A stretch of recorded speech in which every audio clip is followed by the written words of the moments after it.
Remember to hit the got it button, Robin. Good morning, everyone. For those of you joining us today from Treaty 4 or Treaty 6 territories in Saskatchewan, wow. I hope you're managing to stay warm. I generally like winter as an avid cross-country skier and snowshoe enthusiast with a little corgi that loves jumping in the deep snow, the colder the better. But when your nose freezes walking from your vehicle to your office, that's getting a little too cold. Anyways, I'm so happy that so many of you are joining us today for this important conversation, despite this frigid cold. For those of you I haven't met yet, my name is Lynn Gidluck, and I have the privilege of leading the Community Engagement and Research Center at the University of Regina. While we're meeting today virtually, my office, physical office, is located in the classroom building on the University of Regina campus. Yesterday, I had the privilege to attend an open house at the new office for the FASD network, an excellent example of how community-driven research can make a real difference in the lives of people who continue to experience intergenerational trauma in its many forms, from residential schools or the 60s scoop and other colonial structures, programs, and policies. And I was really mindful of how important it is to move beyond just land acknowledgements, which I think are still important, but to ensure that the work we do leads to concrete actions that address past and current harms to First Nations and Métis Michif people living in our communities. So, although most of you who are attending today's workshops know the Community Engagement and Research Center from these professional development sessions that we regularly offer, we spend a lot of time helping create partnerships between university researchers and community-based organizations. And one of our missions is to change the way research is done traditionally at the university, where professors and students come up with their research questions on their own, maybe with the best of intentions, thinking that the work, the research that they're doing is going to benefit the community, but often it doesn't. So often we're not even investigating the most important or relevant questions. That's where many of you come in. So most of you are so busy delivering your programs and services. Maybe you have an idea for a research project, the results of which could help you in your advocacy work and making the case to funders and decision makers of the need for more money or changes in policy directions or the way programs and services are delivered. That's how I met our moderator for today. Robin East is a chair of an organization called Barrier Free Saskatchewan. And so I got to know Robin and some of the folks from Barrier Free Saskatchewan through a research project that we helped to coordinate and fund. So, this kind of work,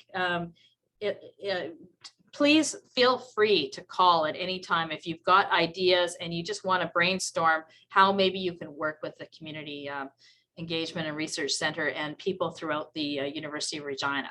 So one last thing before I turn things over to our panel, for those of you living in or around Treaty 4 territory in Regina, please mark Thursday, December 15th, that's next week already, from 3:30 to 5:30 on your calendars.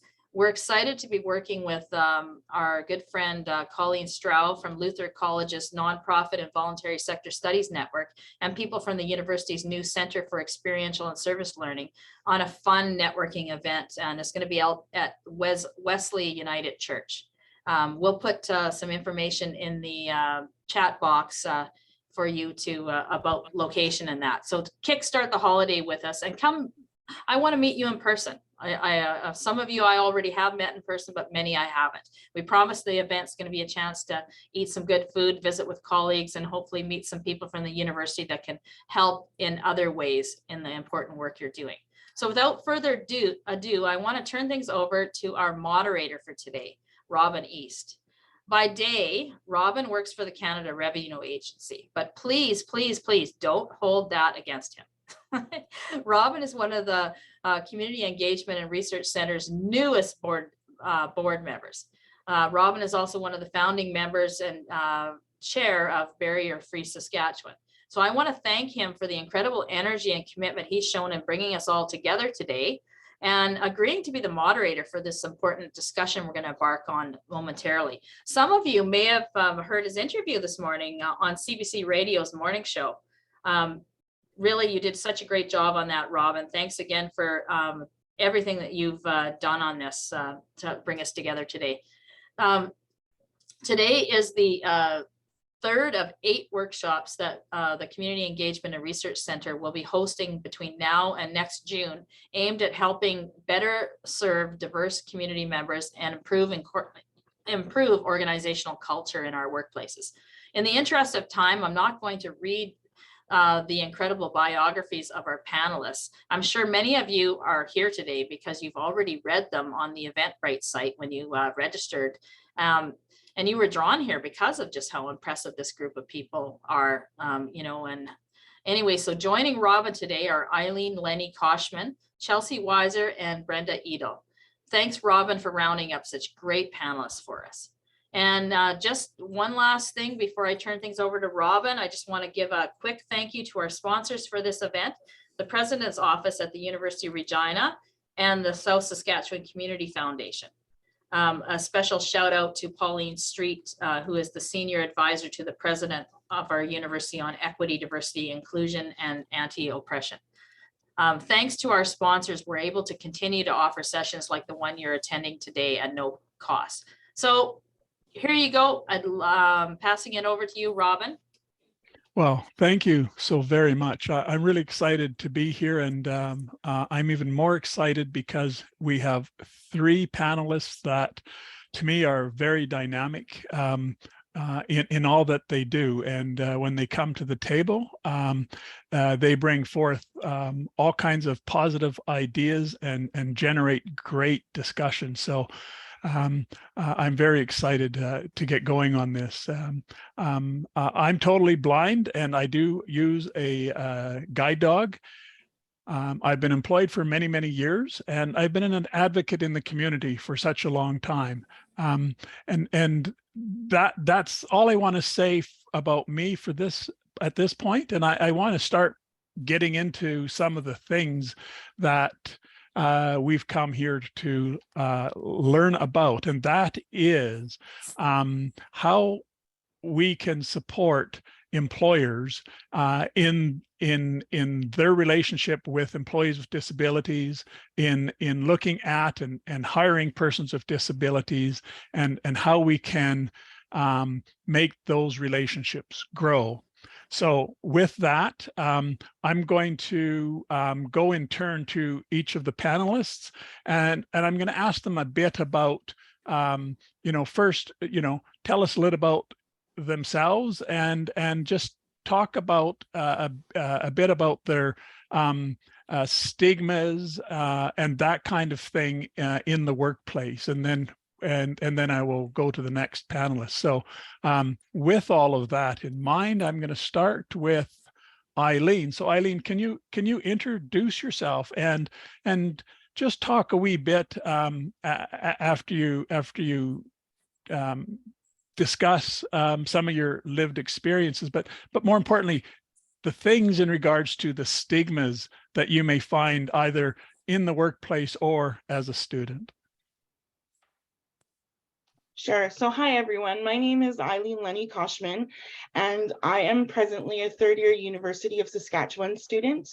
So some of the stigmas that I face as a student and as somebody who is previously employed, typically the biggest one is a lot of my coworkers and co-students think that because I have a disability and I'm either the token employee, so somebody's hired me because they feel sorry or they need to meet a quota, not because I'm qualified for the position. As a student, I face stigma in the fact that because I have accommodations, that means I'm going to get a free ride in school. And by free ride, I mean, oh, Eileen's never going to have to turn in any work. She's always going to get what she wants from professors. She doesn't actually have to put in any elbow grease because everybody's going to treat her with kid gloves. And that's one of the biggest things that really, really hurts, like my heart and my feelings, is because I often wonder to myself, am I getting this job or am I getting this accolade as a student because of my work or because somebody feels bad? And like, I just don't know how to wrestle with that sometimes. if that makes sense. And sorry, Robin, what else did you want me to highlight? Well, just some of your challenges and the stigmas, and I think you've done very well. And if you would like to share your disability. I have invisible disabilities that relate to the way I process and learn.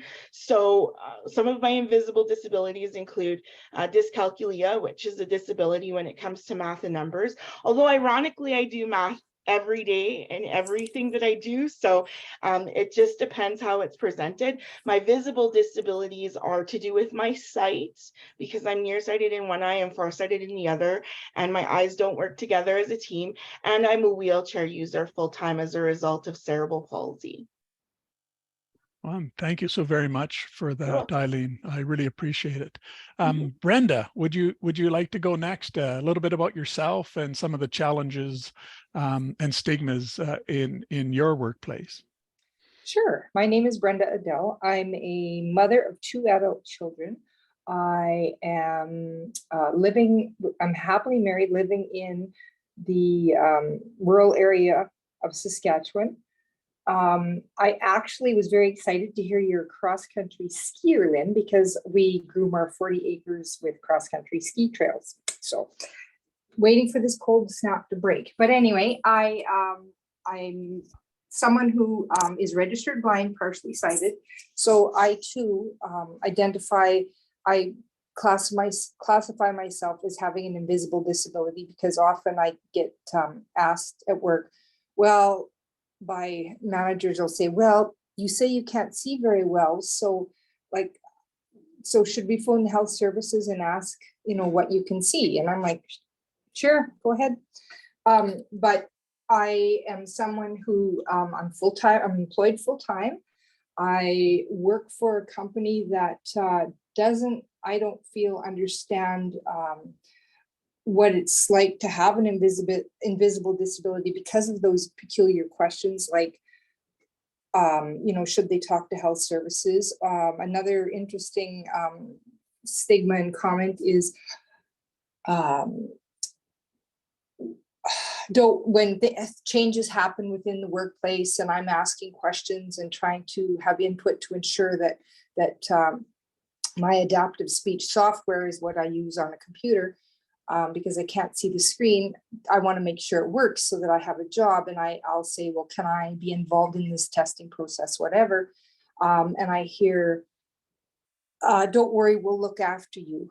The person in charge of this project's registered blind, so I'm sure it'll all be fine. Well, and then the program rolls out, and half of my workload is no longer I'm not able to do this job any longer, so hence my job is carved down. And like Eileen says, it's really hard because people who are making these decisions don't have an understanding of my disability, and therefore they make a decision, okay, so she can't see, so you know what, we'll give her the basic tasks, which I know I'm capable of doing more. I mean, I've been here for 30 years and I've done a lot of different jobs and such, so I have the capabilities. It's just the fact that people they've created the limitations because they don't understand, or they don't ask the questions. So in terms of stigma, that's just some of the harder things to deal with. And did I cover all the questions you wanted answered, Robin? You did quite well. Thank you. Thank you, Brendan. We'll get into some more stuff as we move forward here. So Chelsea, you're wearing 2 hats on this panelist today. So first, if you can describe your disability, tell us a bit about yourself and some of the myths, stigmas and challenges that you have at your workplace. And then secondly, with your other hat, talk about how that work is impacted with entrepreneurs, businesses, and employers. Sure. Good morning, everyone, and thank you for having me today. Thank you to Lynn and Robin for inviting me. As Robin mentioned, my name is Chelsea Whizzer, and I'm the Executive Director for the Ability Hub here in Saskatoon.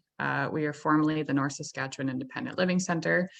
And I luckily work for a disability organization now, so I don't feel like I face any stigmas through our organization, but I have in the past. So I have a invisible health condition. I have Crohn's colitis, and I was diagnosed about 3 weeks before my 16th birthday. And I guess my biggest stigma before I was diagnosed was I lost a lot of weight. I didn't know, I was young and I didn't know what was going on with my body. And so a lot of my peers actually felt that I had an eating disorder or some mental health issues. And I felt very alienated and secluded, I guess, or alienated is the best word. Going through high school, having to constantly use the bathroom, feeling embarrassed and just very alone, I think was my biggest struggles. I luckily, in a few of my jobs before working at the Ability Hub, they didn't really know, they knew I went to the washroom a lot, but I didn't disclose that I had a health condition. So again, just feeling that alienation and kind of people kind of be like, oh, what's up? And then if I tell people, then you can kind of see the shift in their eyes and kind of like, oh, like she's different, or oh, that's gross, or something like that. So I think just that confidence piece is something that I've struggled with the most. And then I'm also here as the executive director of the Ability Hub. So we are a nonprofit cross-disability organization. So we help anyone with any kind of health condition or disability. So as an employer and as an inclusive employer, we pride ourselves in one of our mandates being at least 50% of our decision makers must have a disability or health condition. And I'm proud to say 100% of our board of directors self-declares as having a health condition or disability, and 80% of our staff. So when we hire individuals, the first thing we ask is kind of like, what do you need physically? What do you need emotionally? What do you need to be able to perform your duties? And even though we're a nonprofit, we will invest and make sure that that person can do their job without frustration, without feeling like they're going over barriers, and just making sure that we give them the tools to do their job, because that's all it is. It's not a big mountain to overcome. It's just giving them tools to do their job. And we don't, like I know Eileen kind of mentioned being like a token. I know, lots of federal and government organizations want to increase presence of people with disabilities in their workplaces. So lots of people maybe might get hired for the wrong reasons, but we always look at, experience and maybe their background. But our biggest thing is your ready and willingness to work, and we can work with you. We can mold people. You can learn on the job. We're not going to discriminate. So did I cover everything there, Robin? Oh, yes. I don't know. Very, Okay, very good. I'm sure there will be lots of questions coming forward. And if not, I may have some coming down the pipe myself. So thank you very much for that. Thank you. The next piece that I want to get into a little bit is ableism and ableistic policies, requirements, and even possibly laws that may affect you as a student or in your workplace. And so who would like to go first on that one, or do you want me to choose one of you? Okay, I'm going to choose Eileen. I was just going to say, if I know what you're asking, I could go first, but go ahead, just give it a go. So ableistic policies, something that I've always noticed is that I don't feel comfortable always disclosing that I'm a person with a disability, invisible or visible, when I'm applying for a job, because some people have said to me, well, I think you should put in your cover letter that you're a person with a disability. And I don't want to do that because I want the person to look at my resume and cover letter as a whole piece, and I want them to see me first before my disability. But when I arrive at the workplace, sometimes their whole countenance changes, and then they start asking me questions like, what are we going to have to change to accommodate you? And then they make it a problem. I don't know if it's necessarily talking about policy, but it just creates an environment where you don't want to have a discourse with the potential employer or the employer that's already hired you, because they've already made you look like you're an issue for them, and they don't want to work with you. They just see all they see is this bankroll of things that they're going to have to change if you're on their staff. I don't know if that answers your question, Robin, but that's one of the first things that popped into my head. Oh, that's very good. And you go with the what we call the people first philosophy. And I think to each their own. Some people in our community want to self-identify straight away, and others do not. And I think it's up to each individual to decide how they're going to do it. And there are consequences for doing it either way, frankly, as a person with a disability, and maybe more of that will come out as other people answer this question. So I'm going to jump to then Brenda in regards to this very question. So ableism or ableistic policies, requirements, laws that may affect you in your workplace. Can you talk to us about that? Well, I thought about this yesterday, and the one that popped in my head, it doesn't have anything to do with my workplace, so it's more of a community thing, and I thought it would be quite fitting because as someone who's registered blind, partially sighted, I went to Regina for an interview with, or a meeting, I guess it was a meeting at the Public Service Commission. I think they moved since then, but anyway, the building that I went to was a fairly new building because it was all glass and it looked really nice and whatever. And so anyway, of course, I get to Regina and it's in the middle of a blizzard, so it was just snow everywhere. And I couldn't find the front door handle because the whole side of the building is all glass, and I had to basically put my hands on the wall and just feel all along the wall until I hit something, and there was silver. Being partially sighted, if the door handle would have been black, I would have found it, but silver on clear wasn't visible to me. So I found it, got inside, and I went to the door, and I knew I had to go up to the second floor, and I got to the elevators and there was no buttons. There was nothing there. But thankfully, I had been involved at my workplace in installing new elevators, and the gentleman doing the installation said to me, "Oh, you really wouldn't like the new elevators that I just put in." And I said, "Why is that?" "Well, because they have pedestals." And I said, "Well, what's that mean?" "Well, that means that there's a pedestal about 3 feet away, and you have to go to the pedestal and you have to push the button of the floor you want and then walk back to the elevators." And I thought, I did that, just popped in my head. And I thought, okay, there's got to be a pedestal around here somewhere. So I started walking around and I found a pedestal. Of course, it was a glass lit thing. So I had to put my face pretty much onto the thing to find number 2. And I hit number 2.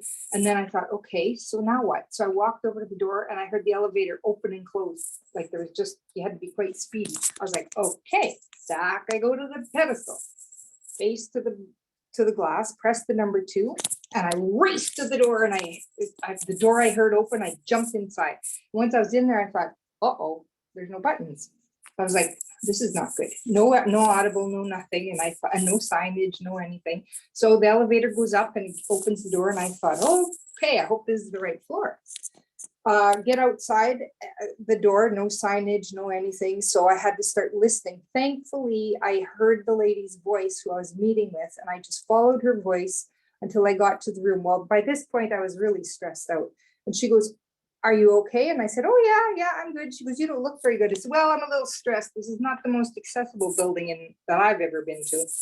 So anyway, that was just a experience within Saskatchewan that was very uncomfortable. And it was just a building that to me was built without consideration or consultation of people with different needs. It was just everything needed to look aesthetically pretty. So a policy on accessible procurement or policy on accessibility could have gone a long ways in regards to that type of elevator system to ensure that the pedestal would have a very low beeping sound so you could locate it, that the glass piece would have been touched with voice, and that once you select the elevator, there would be some type of a sound at that elevator door so that you would know that that's the elevator you need to go to. So there's all kinds of pieces that would get addressed with that if there was an accessibility policy or an accessibility directive on procurement, if you will. So thank you very much, Brenda, for that. I appreciate that story, and it's a good one. Well, I just want to add one extra piece. Thankfully, my employer was kind enough to invite me into that discussion in the workplace, and I was able to bring in fully accessible elevators prior to that experience. So I felt that was a really wonderful thing. And that's where discussions between persons of lived experience and employers really assist in regards to breaking down those barriers. So again, thank you for that. Chelsea, I'm turning to you with your two hats. And again, ableism, ableistic policies, requirements, laws that would affect you at your place of work. Okay, I have two examples. One personally, which actually the three panelists were part of. I am treasurer on Barrier Free Saskatchewan, and a few years ago we were trying to, before the pandemic, we were trying to put together our Christmas party and get everyone together. So we are a group of individuals with varying disabilities and health conditions, and everyone has different needs. So we were trying to find a restaurant downtown Saskatoon that we could all go to. One that was wheelchair accessible, so the front door, the restaurant layout, the bathrooms. One that was blind accessible, so Braille menus, even Braille on the doors to get in, finding which building it is. We had some deaf-blind people on the committee at the time, so making sure that the building was not echoey, and we had a room that wasn't gonna hinder their hearing. So we could not find a restaurant in downtown Saskatoon that would accommodate all of us. I think we went over 50 restaurants, 40 or 50 restaurants, and nothing was accommodating. A lot of them had backdoor entrances for people in wheelchairs. They would have to go through the shipping door, or they didn't have a wheelchair accessible button at the front door, or no Braille menus. And it was ridiculous. So our whole committee made human rights complaints, and I think all of them were denied after many conversations, and they heard our stories and they heard everything. And, like I was denied having this event with my coworkers and friends. And so that's how I feel like the policies and the laws and not having an Accessibility Act in place at that time hindered us from enjoying a Christmas party. So we never had a Christmas party together, and we still haven't because the pandemic hit.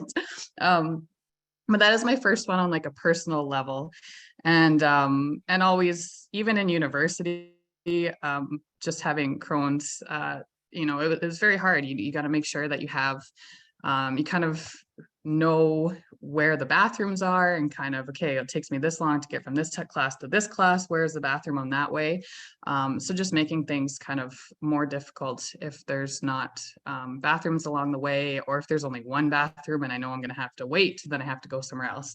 And then on a professional level, in my career right now, actually, we just had a fundraiser event last week for International Day of Persons with Disabilities. And Eileen, I see your hand up. Go ahead. If that's from the previous story, go ahead, Eileen. I was just gonna say, Chelsea, like I had all of my complaints denied, and I was told that they were baseless. So I was just going to add, like, I tried to have an open discourse with the Human Rights Commission, and I was just pushed right out. That's all. Yes, thank you, Yeah. Eileen. No problem. Yes, so, and I'm sure we can open up that conversation more with Brenda and Robin, but moving on to our event last week for International Day of Persons with Disability, we held a casino night fundraiser and had to get some licenses to, hold the casino event and have raffles and stuff like that. The original company, the local company that we had an agreement with to have the event, turned out was not registered with the licensing body of Saskatchewan. And actually it turns out that organization had accessible casino tables. And so that's why we're going to go with them. They're local, but turns out the registering body didn't let us go with them. So we had to go with a different company that was registered. There wasn't enough time to get the first company registered. So the company that we were forced to go with to hold our charitable fundraiser did not have accessible tables for our event.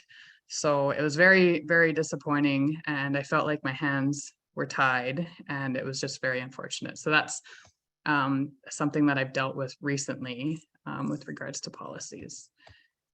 And as far as employment wise, I don't know if I have any specific examples, but I know just from a charitable point of view, some grants and funding bodies do have specific streams and specific goals and specific people that they want you to hire. So sometimes we don't get to hire the individuals with disabilities or health conditions because we're following that funding stream. And that's also very frustrating as well, because there might be someone just as qualified or overqualified that would fit well with our organization, but we can't go with them because we're kind of tied into those funding streams. So yeah, those are kind of my three examples without going too long. No, those are great examples, and I'll just back a bit to the issue in regards to restaurants. The technicality as to why those over 500 complaints were dismissed was because, as a group, we phoned ahead of time and asked about the accessibility pieces that Chelsea had laid out. And if they didn't meet those requirements, then we moved to the next restaurant and so on. And the reason it's a technicality is because in order to be to have a business discriminate against you as a person with a disability based on access, you actually have to be at that location and try to get into that location. And if you are then turned away or discriminated against, then your complaint would be valid. But because we thought we were doing the progressive thing and the appropriate thing, as opposed to taking 20 people with disabilities to a restaurant and getting turned away, we would phone and do the ask. But unfortunately, that is not what you can do if a place is not going to be accessible for you. So I just wanted to ensure that folks were quite aware of that. In regards to a lot of these pieces, and I want to come to this a little bit later in this session, and that will be about the Saskatchewan accessibility legislation that's before our Legislative Assembly, which has reached second reading, and now is going into committee. So as we go through some of these questions, I want the panelists to give some thoughts about that in regards to a legislative piece and how that may affect a positive within your life as a person with lived experience. The next question that I want to jump into is what advice would you give to an employer if they had a person with a disability where that disability is similar to yours? So, and I think since when I ask who wants to go, you guys don't jump in. I'm just going to keep going around and around and do the loop. So I'm going to jump to Eileen again and see if she would like to go for an answer on this. So what advice would I give employers that hire somebody with a disability like mine? Is that your question? Absolutely. So the first thing I would do is, rather than thinking about it as a task or a huge undertaking to hire someone with a disability like cerebral palsy or someone that uses a wheelchair, think of it as a collaborative relationship. You're not only making the workplace accessible for me, you're making it accessible for future employees. So if you've done it once, you're doing it for the majority of people with a similar disability that you might hire. So, and have an open, honest, and frank discussion with me. Ask me questions, take me around the building, do real live audits and say, hey, can Eileen reach this? Can Eileen do this? Will this make her independent or dependent? So just, you know, and if you don't know something, I can more than likely reach to an organization in my tickle trunk, as I like to call it, and say to them, hey, would you mind joining me on this consult? Because my employer is looking to make their workplace more accessible. Have open discourses with us. We have lived experience and we're more than happy to talk with you. We're not scared of our disabilities. We've lived with them our entire lives. Right? Absolutely great. Thank you. You're welcome. I appreciate that. Brenda, would you like me to repeat the question? Are you good to jump in? No, please, because I got so wrapped up in listening to Eileen, I forgot the question. So what advice would you give to an employer if they've hired a person with a disability that is similar to yours? Okay, my advice would be to have a manager like Chelsea. No, I think the first thing I would say is to have open and honest communication, build, try to create an atmosphere of honesty and a feeling of safety, because I think it's really important that people are able to speak freely about what they need without feeling that there's going to be, they're going to be looked down upon. Oh, that, like Eileen had mentioned earlier, oh, she's going to be too much of a problem if we hire her. So, kind of try to build your atmosphere, do your homework, learn about the different ways to be open and honest to talk to people. And when people are hired with a disability, hire an outside accommodation expert to do the work, because outside accommodation people are looking at it with fresh new eyes, and there should be 5 steps to a really good accommodation, and good follow-up. And, they're going to create and bring in, expertise that is not often in-house. That would be my very first piece, would be the accommodation and building a safe environment. Oh, thank you, Brenda. I appreciate that. And Chelsea, back to you with those 2 hats. Sure, thank you. And we do have a hand up. I'm not sure, Lynn, if we're waiting or if we want to go ahead and answer that. I'm thinking if you want to do your piece first, and then when you're done, let's go to that question. Sure, and we do have a couple comments in the chat. Maybe we can review as well. Sure. They're not questions, I don't think. They're just comments, but. And so, folks, this is what I appreciate from Chelsea, or from someone that's looking at the Zoom pieces, because my technology is not giving me that information. I've had to turn off the chat so that I'm not overly distracted.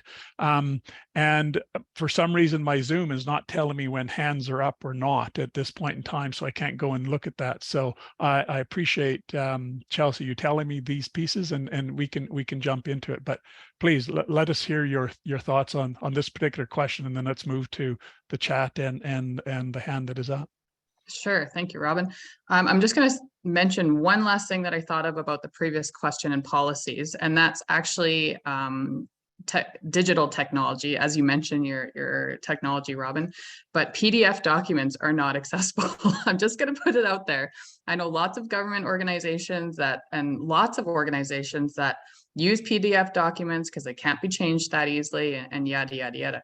And apparently they're universally accessible because they transfer between, Windows and Macs quite easily. I think even easier than Word documents. But it's just creating barriers. I just wanted to throw that out there. That's a policy, I guess I would say. But as a person with Crohn's, this is, I know, a hot topic, but you know what? Having non-binary bathrooms would be good for me, good for everyone in the LGBTQ2 community, because it would mean more bathrooms for me to go to. So instead of just having one female bathroom to go into, I have 2 options. So that would make my life a lot better as an individual, as an employer. Or my advice that I would give to other employers is I'm going to echo what Eileen and Brenda had mentioned. Have open communication. What does that individual need? If you're making it accessible for one person, it's going to be accessible for everyone. It's just going to make everyone's life easier, life better. And then just the whole office or the whole staff environment is going to be so much more positive. You're going to be more of a team. It's going to be more camaraderie. Also reach out to other organizations. We're a resource center. We have lots of resources. We have lots of connections. There's lots of organizations out there that can provide funding for accommodations. So it doesn't have to be such a scary burden or something that, if you're not familiar with, anything that's new is sometimes scary or you're hesitant. So just reach out. Everyone in the disability community is always open and always wants to help. If you're making one person's life more accessible or better, 100% it's going to trickle effect down positively for everyone. So also I would like to remove the token piece that Eileen had mentioned too, is I don't like that people, if you're putting out a job posting and saying, yeah, I'm giving preference to somebody with a disability, that's not always what we want. We want to be treated equally. Now, fair does not always mean equal, but by putting that token piece, sometimes it's also a discrimination in reverse, or you kind of feel the stigma attached to that as well. So I don't know the answer to that, but that's just something personal that I feel. And yeah, again, talk to the employee. They know themselves better than anyone, or reach out to outsiders, other organizations, and yeah, everyone's life is going to be better in the end. So yeah, that's what I have. I saw a couple more comments go in the chat. I think we can go, if you're good with it, Robin, we'll go to Pauline, who has her hand up, and then go to the chat. Please, Pauline, can you ask your question? Good morning. And first and foremost, because I am familiar with the disability community, Chelsea, you and I have met in a past life because I've served on a cross-disability organization, the one situated in Regina, which is South Saskatchewan Independent Living. I see Terry, I see Daryl, and I see Brenda. I've met you. There are a couple of little things I'm going to offer. One is for any employer that is on this call. Please ask the potential employee, what they need. Do not press and assume that you are an expert when it comes to disability. The individual has lived with disability. They will disclose to you. But also create a space where your environment, one, is open and welcoming. And to create that space, ensure that your building is accessible, and not accessible at the highest superficial level, but deeply accessible. With respect to individuals self-identifying as a person with disability, please know first and foremost that it is a voluntary thing, and this is for potential employees. It is voluntary. You do not have to disclose when applying for jobs. What I do recommend, and what I have recommended when I worked in a space as an equity, diversity, inclusion individual, is that the individual disclose to who they report directly to. And the reason why that recommendation is being made is if an individual has an episodic disability, for instance, that it is known to their direct supervisor and they are not seen as someone abusing, whether it's sick leave credits or other. So it is known upfront that this is my disability, this is how it presents, it may impact me or my presence, but it's not consistent. It is on occasion. And then this way it is clear. Chelsea, I'm going to clarify something for you, hopefully. When you talk about employers who post job ads that say that there is preference to hire individuals with disabilities, there's a reason why sometimes that preferential hiring appears in job ads. And that is looking at our national demographic, looking at who is represented in employment and who perhaps is not. Recognizing that individuals do not self-identify as having disability oftentimes, it still indicates that roughly 20+% of our national demographic identifies as having a disability. So with preferential hiring, it is not to tokenize. It is a way to encourage individuals with disabilities to apply for employment. So they will not be tokenized, but they can identify that they present as an individual with disabilities and that they are interested in applying for the job. The assumption is that they have the credential that's being asked for, they have the skill, the ability, the knowledge. So it's not to tokenize anyone. It's not an affirmative action approach to hiring. And thank you for allowing me this space to express an opinion or a thought. Thank you, Pauline, for those comments. Very much appreciated and valuable for this discussion. And again, thank you. Pieces that are in the chat, Chelsea, and I don't know if the chat gets too busy, we can't jump into a lot of it. But what are some of those pieces? Sure. So first comment was actually after Brenda's description at the Regina building. Said, thank you for such a great description of your experience, Brenda. I am familiar with that building. The next comment was, as a person with ADHD, I did have a bad experience with not getting hired. I fought and won. That's sad that people have to fight for these things. The next comment was, can you please explain the barrier with PDF documents? Not fillable, ? How does that work or not work? Thanks. And then somebody did respond, but I'll let Robin speak to this one. They said, my understanding is that they are not compatible with many screen readers. So Robin, do you want to speak to the PDFs? Sure. So before we jump to the next question, let's address PDF. So Adobe has come out with a great format, and it's the PDF format. And that format, first and foremost, can be fully accessible, and it is likely the most accessible format that you can use. The unfortunate part is that in order to make PDFs fully accessible, you have to know how the markup is done and go through that markup and do it properly. And that many people find quite difficult to do.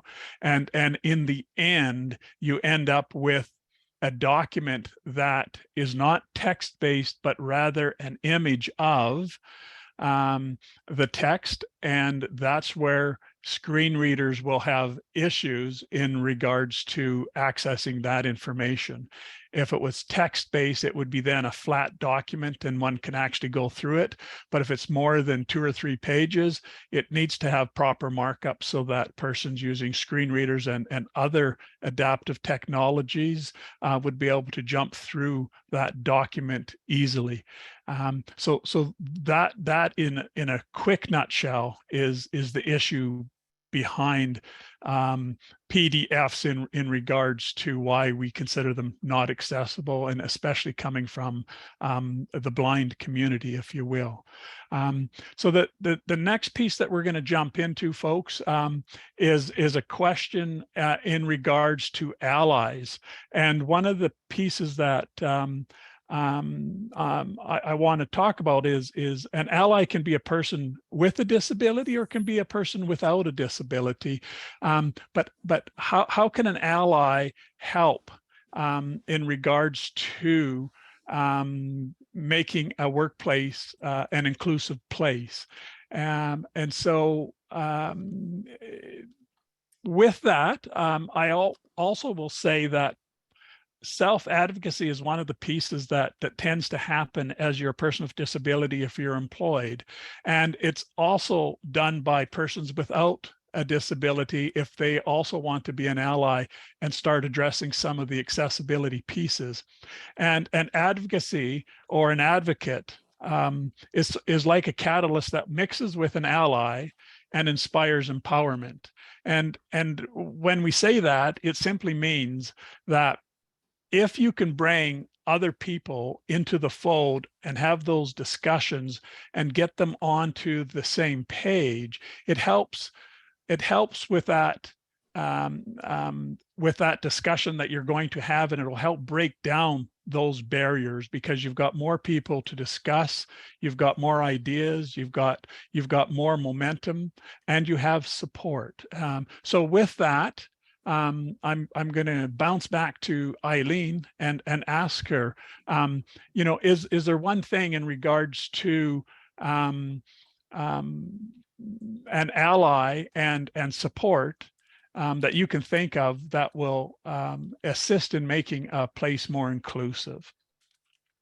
So with allies, I find that if you have someone that isn't living the same disabilities you are, but makes efforts to understand where you're coming from, it helps to have a person on your side that isn't experiencing that, because then sometimes, and I'm not trying to be a negative Nancy, but sometimes people view accommodation requests as people with disabilities as bothersome, as, oh, that's just one more thing that this person needs. However, if there's somebody on your side that isn't experiencing that, it could look like, okay, they see it too, and they're trying to advocate for you. And it makes it easier when you have an ally in the workplace to approach concerns, because then if you're having issues or trouble, because sometimes when I'm nervous or when I don't feel safe, I have trouble finding my words. So when I have an ally that's there with me and can support me, I feel more willing to have a discourse when the door isn't completely open. Does that make sense? That does make sense. And so if there's one action that you can look at, Eileen, in regards to how an ally can affect positive change in a workplace, what would that action be? If they feel compelled to assist in any way, shape, or form, please approach us and say, how can I help you?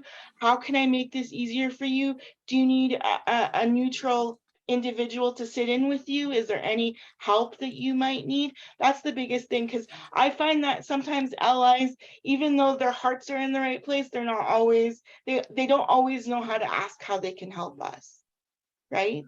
Thank you so very much for that. You're welcome. Brenda, to you.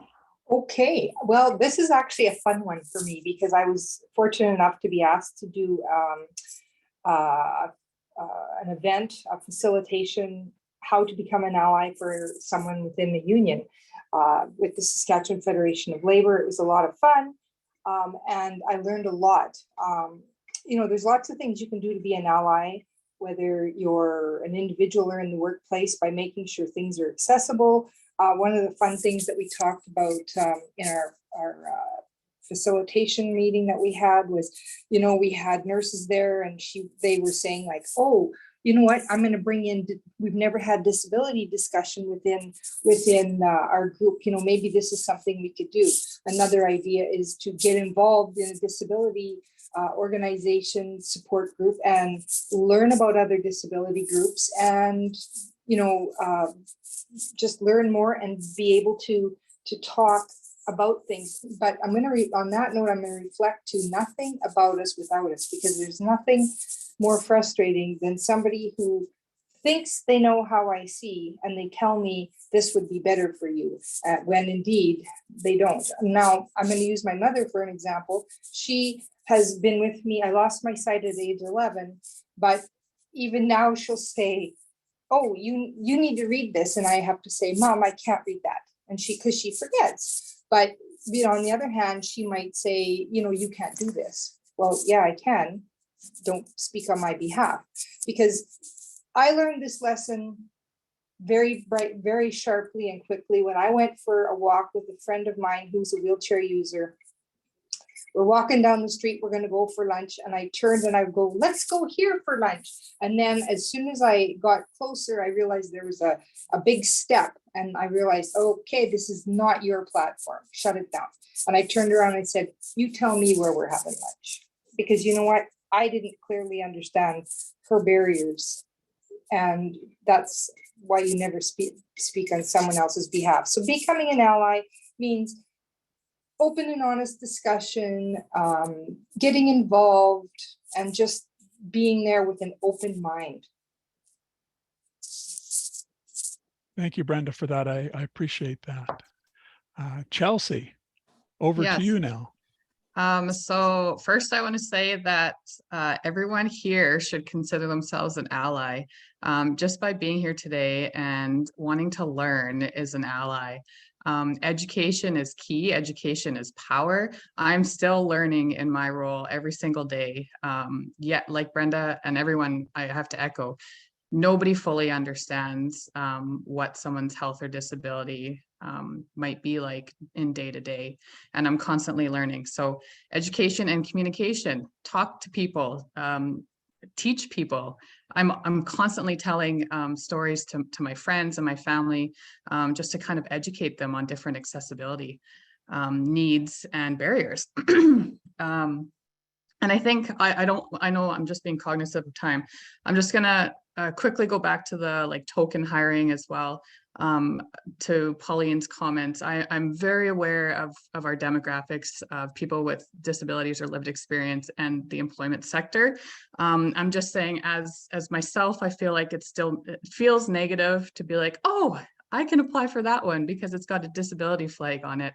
I wish, I just feel like it doesn't need to be advertised that way, just because it just feels like, oh, here's another handout, or here, we're going to help you. And that's just my personal feelings. But actually 20% of our population in Canada has a disability. 40% of residents in Canada have self-declared as having a chronic health condition. So that's actually 60% of our population has some kind of health barrier or health needs. So it's more than half. So I feel like that's just I just feel like it feels negative to have to apply for some of those, or feel like that those are meant for us. But yeah, I'm cognitive of time. I will hand it over to Robin again. Thank you very much. I appreciate that. And that piece that you and Pauline were speaking of in regards to putting on a poster or on a competitive process that preference may be given to these particular equity groups, that is a legislative piece to help, as Pauline said, to address some of the inequities in the face of that business, so that it would be and look more inclusive. So there are certainly benefits to it, but how that is portrayed within community has different meanings to different groups of people. And I think we need to take a look at that and understand that from the person with disability perspective, or persons with lived experiences, and have that discussion around that. I know nationally, for example, the Employment Equity Act is being reviewed, and it's going to get quite a shakeover. So it'll be interesting nationally what that happens, because that will likely affect provincial employment equity legislation as well. So it's an opportunity for persons with disabilities to go with what was put into legislation under the Accessible Canada Act to be nothing about us without us. So I look forward to that piece as it comes down. One of the questions we have here, I think, is an important question, and that question is related to the pieces that are asked by the public to people with disabilities, and we get asked all kinds of questions. Some are really quite good, some are kind of weird, and some are totally inappropriate. But nevertheless, we do get asked various types of questions. So if you had the opportunity to poke into that person's head the question that they should ask, or that you feel that they should be asking, what would that question be? So back to you, Eileen. The question that should be being asked is just like, I don't know how to phrase this in a way that hasn't already been brought forward, but don't focus on my disability, focus on what I can do. So what do you bring to the table, Eileen? How come, you know, how will you add to this organization? So instead, I know that we have to have open, honest conversations about disability, but I don't always want conversations to be around that. So asking me how I will do the job and asking me about myself instead of focusing on my disability sometimes would be fantastic. So asking me like, what's my educational background? Just asking me about myself instead of seeing the chair first, see the person first. I don't know how to voice that in a way that makes it sound as if I understand that these conversations need to occur.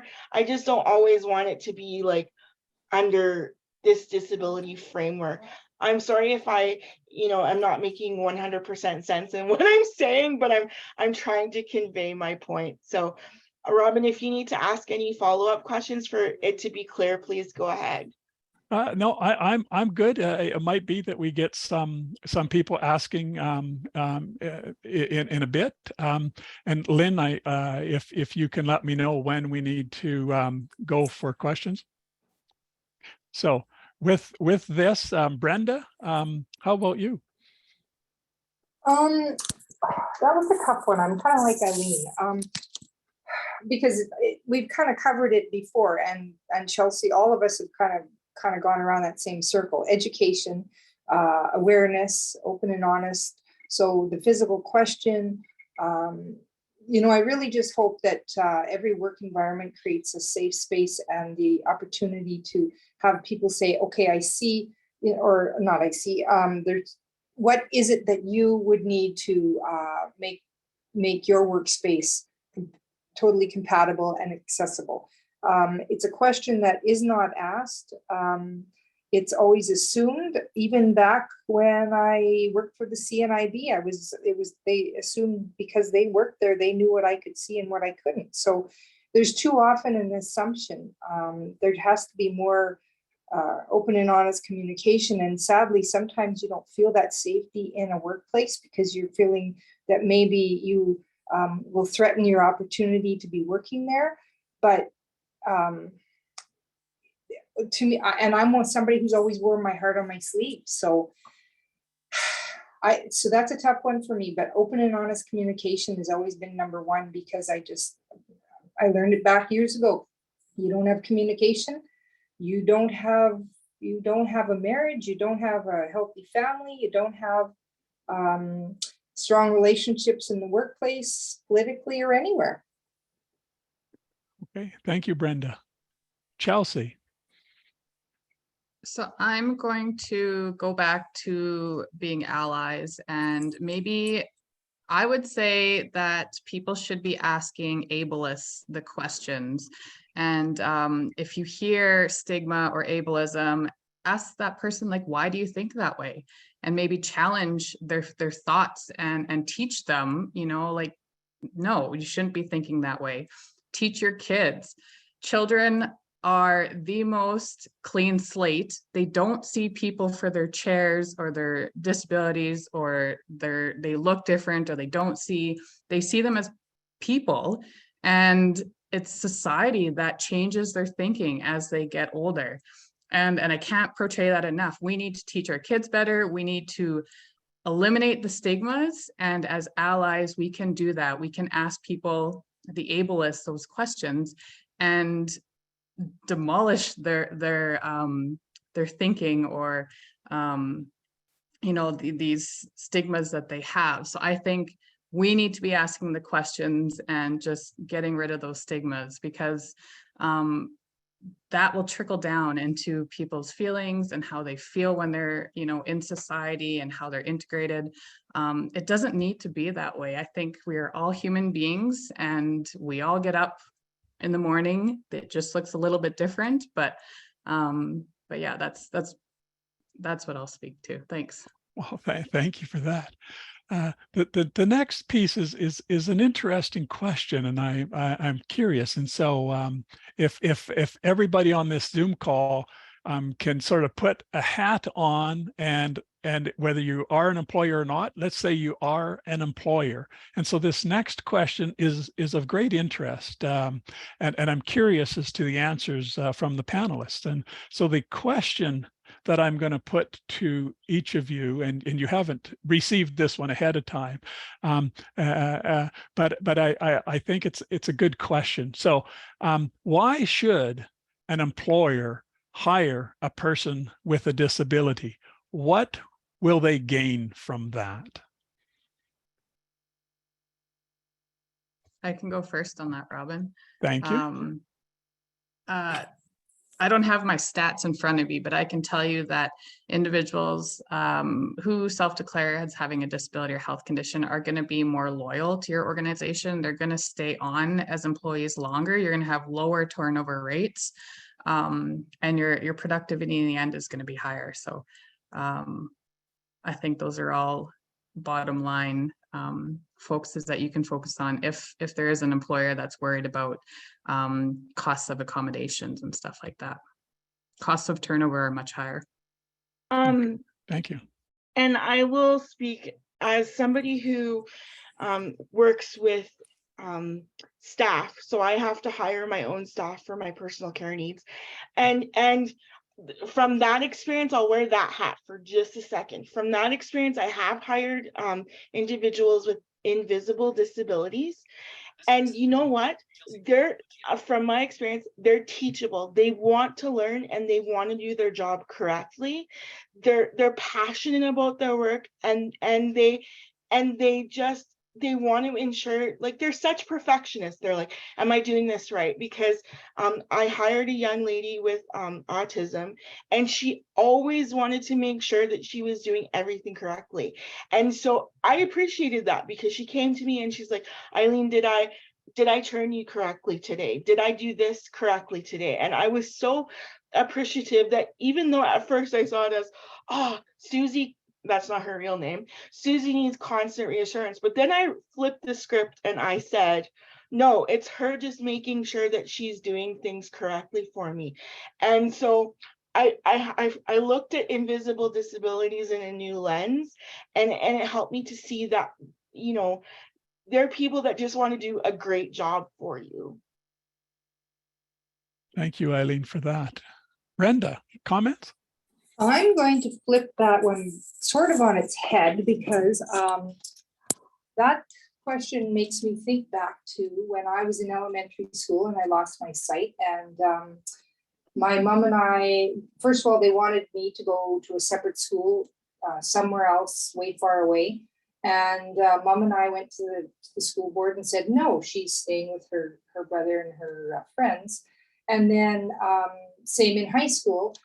And so then, as I'm older now, I have kids, and I have and as I'm going through school, I recall friends saying to me, oh, I didn't know that. Oh, geez, I like the way you do that. That's really interesting. That's, learning along the way. Then I have kids, and I had my neighbor say to me, did you ever notice your children never ask you where their mitts are? And I'm always looking for my kids' mitts. They said, you know what? Your kids know that you can't see, and they just have adapted, and they just did it on their own. So one of the things that I feel very strongly, again, and then my daughter went to New Zealand, and she contacted me and said how the education she had as a daughter of a woman with a disability was that she feels no uncomfortableness around individuals with disabilities. And she would go up to people with disabilities while in New Zealand, where some of her friends were afraid and have conversations and just say, hey, is there anything I can do? Like, do you need my help? Just, you know, I find that having someone in your workplace who has a disability offers a perspective of difference, which is a learning experience. I remember training and people saying, oh, I like the way you do that. Learning, we are not all the same.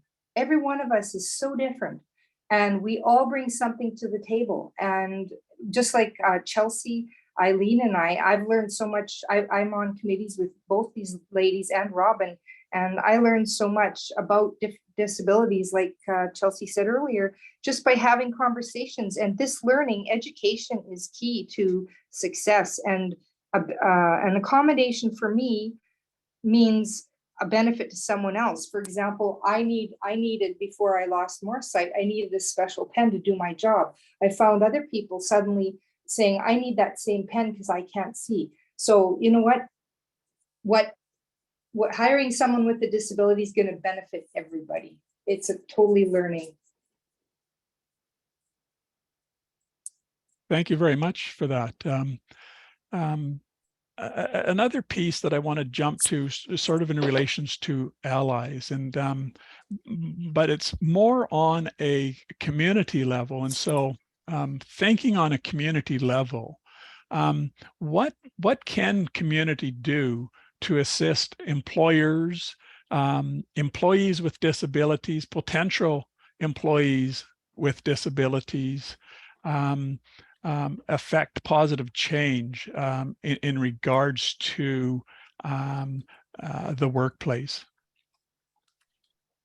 I think community could start by, you know, just making applications for accessibility pieces a lot easier, making employers understand that it's not as hard as it looks to apply for a grant on somebody's behalf if you need it for a workplace, and making them understand that these renovations will benefit more than one person. You know, if your business is like a customer face-to-face, if you're doing like a renovation to a bathroom, it'll benefit your customer. If you're doing a renovation to a door, it'll benefit your customer. It's not always about the employee. It's about just making things easier for those who come behind you. And I know that that's said repeatedly throughout this presentation, but I think it bears repeating. It's not just about the one person that you're employing on your staff, or the handful of people that you're employing on your staff.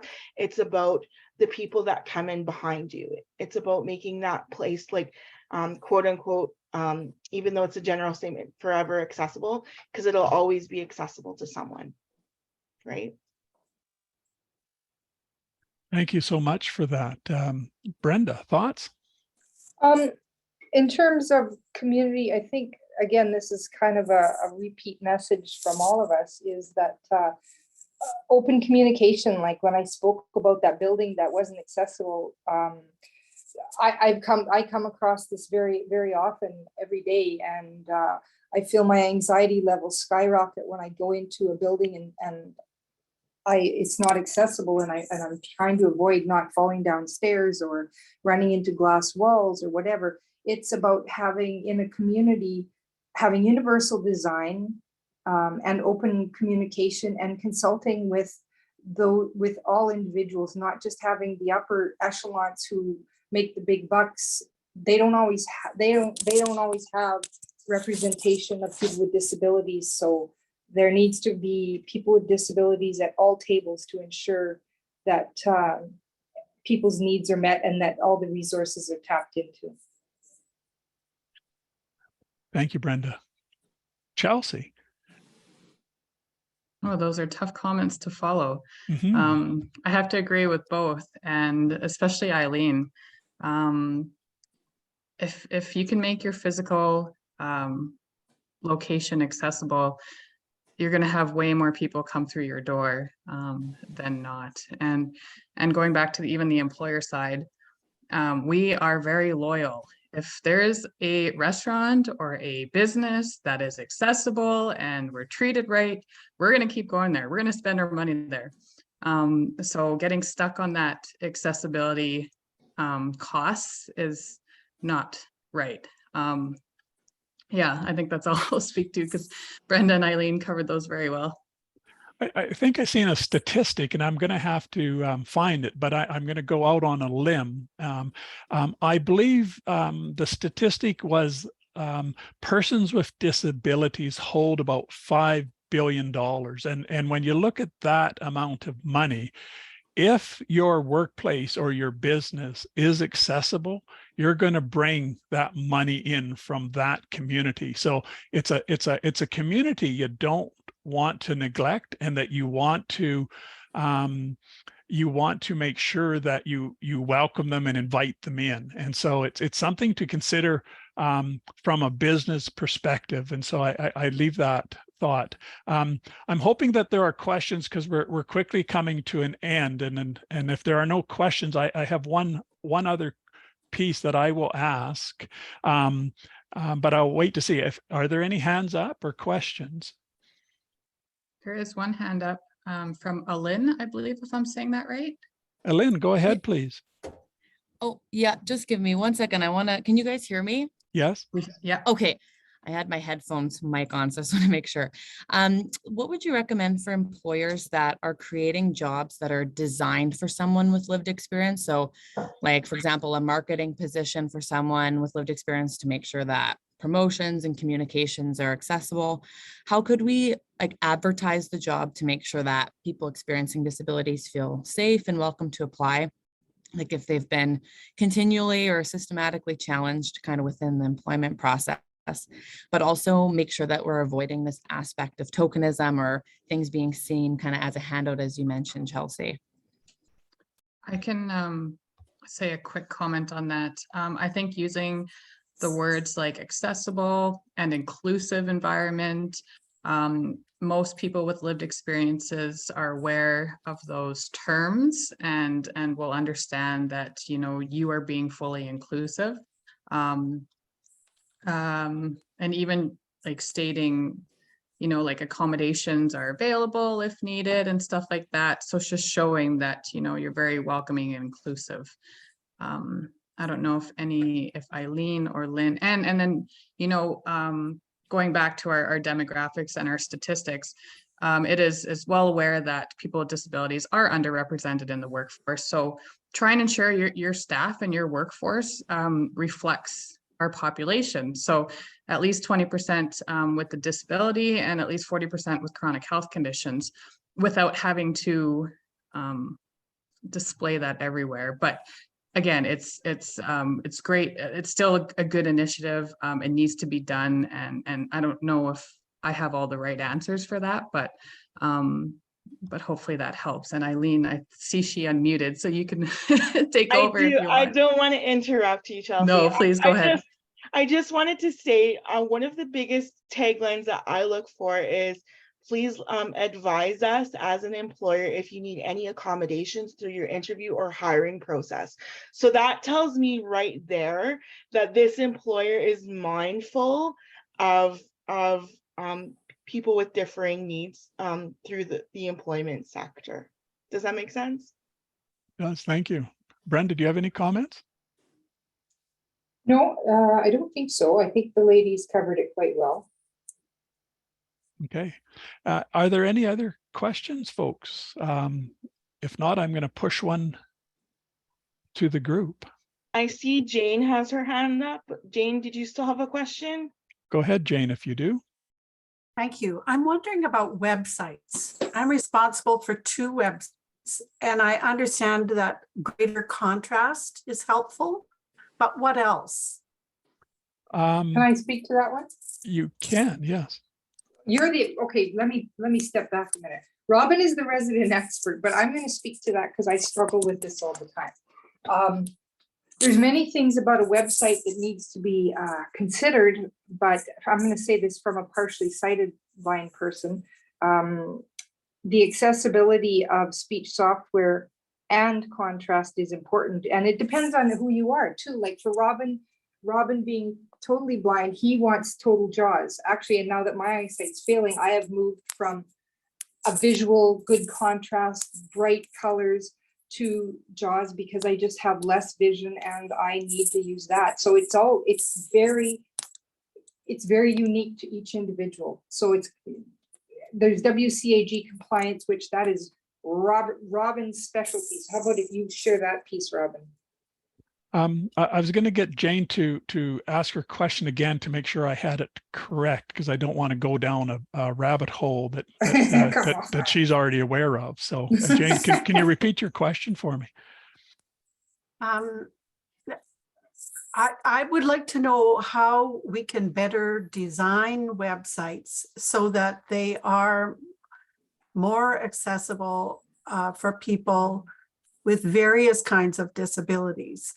What I notice myself is sometimes people think it's very cool to have monochromatic websites where, like, I'm a sighted person with some challenges, but I can barely read anything on the website.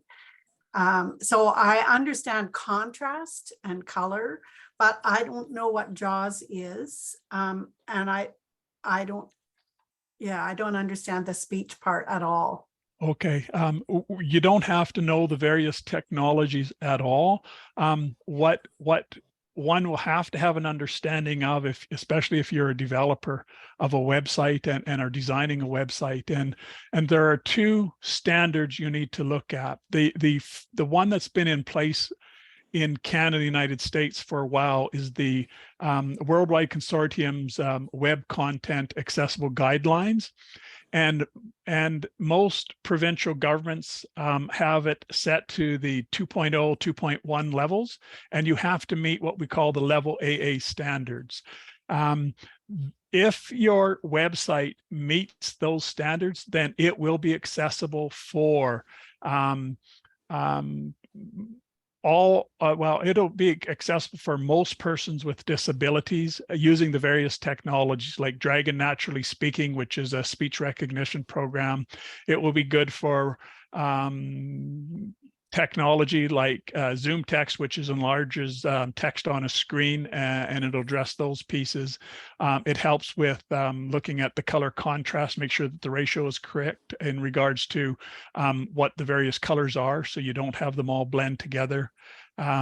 It helps with programs that are screen readers, and that's programs like Job Access with Speech. That's the JAWS program Brenda suggested, but there's many others like Narrator that's built into Windows. There's Apple screen readers, and so on. So the list just goes on. So the Web Content Accessible Guidelines is a piece that one needs to look at, and one can Google that and get more information. It can get technical, but there's usually layman descriptions on what those are and how to address those pieces. Canada and the United States is moving into a new standard, and that's what we call the EN, and that stands for European Union, but it's EN 301549 and then brackets 2021. So that's the version, and that particular standard is more encompassing, and it includes what we call the built-in environment, but it also includes webs and web. And so basically the Web Content Accessible Guidelines, or WCAG, is a part of that standard. So it's a much more encompassing standard on accessibility in itself. If you want or need more information on this, certainly please touch base with me. I think Lynn will share my email with the group, and always happy to discuss. So I hope that helps answer that, Jane. Robin, can I add to that as well? Yes, Chelsea, go ahead. There's a really wonderful Canadian company called Fable, F-A-B-L-E, that actually does website audits. They're based out of BC, but they actually hire individuals with disabilities across Canada to go on websites and give feedback on the accessibility of the website. So Fable will be contracted to do like Walmart websites or, London Drugs or something like that. And then they will go and get their contracted employees, and they pay them very well to go and do audits on these websites. So it's a really great local Canadian company. And I have a contact for that as well if you want you'll get my email after as well, and we can chat. Wonderful. Thank you. Thank you very much. I really appreciate that. Thank you. Okay. So any other questions out there? There was one in the chat actually, geared towards me. So it says this person, they renovated 2 washrooms a few years back, so that they are now 2 gender neutral washrooms, accessible washrooms. And I know from personal experience that these washrooms are not truly accessible yet. Their management advised that they followed Saskatchewan legislation. How do I move forward beyond such? So yes, Saskatchewan building code standards are the minimum standards of accessibility. So minimum door widths, turning radiuses, grab bars and such. And yeah, it's the standard, it's minimum standard. So we need to be encouraging management and organizations and businesses to go beyond the minimum standard. The Accessibility Act that's going to go into its second reading will hopefully Third reading, sorry. Yeah, will go into place, but I still believe that more needs to be done with regards to the minimum standards. And there's a lot of levels to that. There's municipal and then provincial, and there's some governing bodies around that, which we've actually, Barrier for Saskatchewan has worked with building standards on increasing that minimum.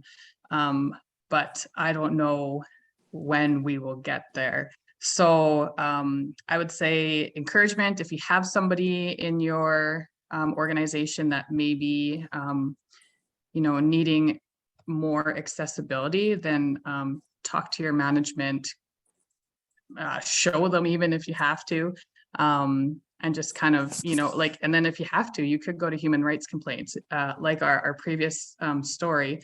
If you're in the space and it's not accessible to you, you can put in a human rights complaint.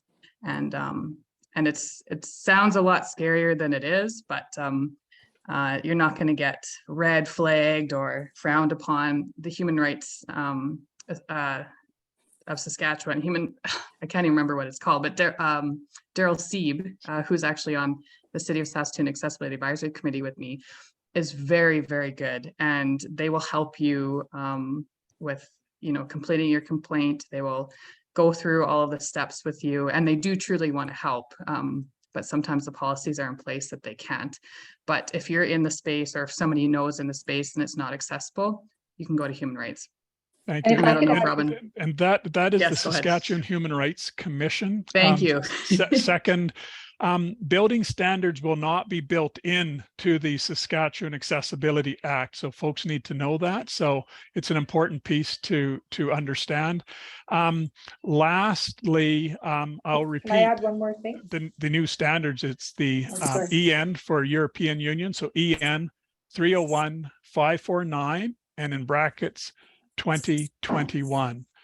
If you Google that, you will get those more encompassing standards that Canada will be moving to within the next year. The government of Canada is already telling its departments and agencies to move to it now, but it won't become official for about a year's time. Brenda, did I hear you say you had a comment? I just had one more piece, like Chelsea said, if you're brave enough to file an SHRC complaint, but lots of people aren't. And if you still want to be a really strong ally and support such a thing, back to what Chelsea said previously is, for example, I've got a list of restaurants that I won't go to because they're accessible to me as someone registered blind, partially sighted, but they're not accessible to my friends who are wheelchair users or my dad who uses a walker. So I have just make it quite vocal that sorry, I can't join you there at this restaurant because it's not accessible. And we encourage everybody not to be adversarial. And if you find a place that is not accessible, to have that discussion with the not with the hostess or the waiters and the waitresses, but have that discussion with the manager or the general manager or even the owner.